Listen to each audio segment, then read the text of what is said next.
Thank you for your service, Jared Kushner.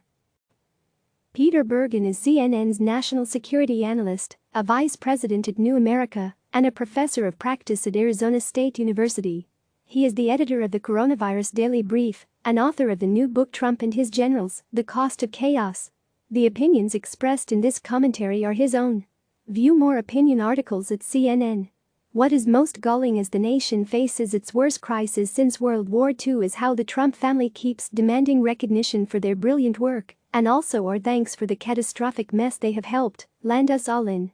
Case in point is Jared Kushner, who has fallen upwards throughout his life, inheriting a vast real estate empire and then making one of the worst purchases in the history of Manhattan, which was buying the office building 666 Fifth Avenue for a then-record $1.8 billion in 2007, a lemon which was only finally taken off his hands after his father-in-law became president.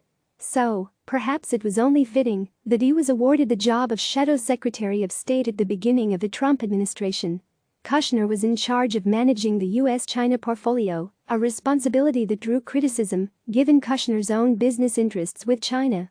He also destroyed any vestige of American leadership in the Middle East with his promotion of the reckless Saudi Crown Prince Mohammed bin Salman and his sabotage of the two-state solution in Israel. According to officials cited by the New York Times, early on in the COVID-19 crisis, Kushner privately agreed with his father-in-law that this whole coronavirus thing was being overblown by the mainstream media. Kushner then championed a new Google site where you could go and get your virus symptoms tested.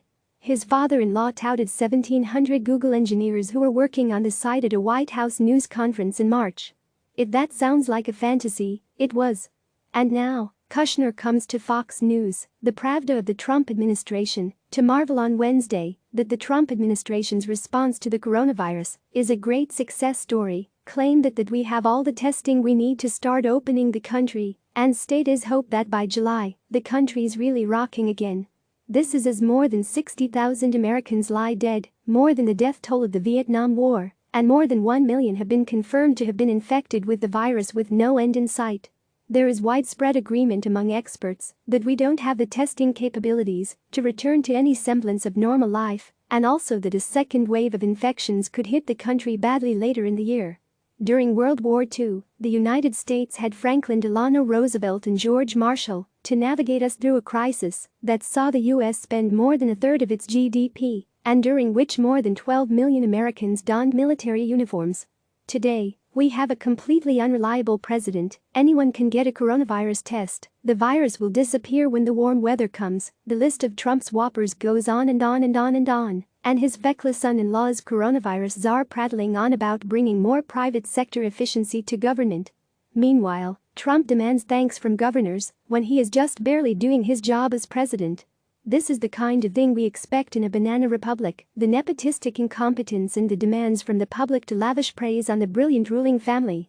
It would be laughable if there weren't so many lives lost already and so many more in our future. So, Jared Kushner, we, the American public, want to thank you for your service. Click subscribe to receive the latest news.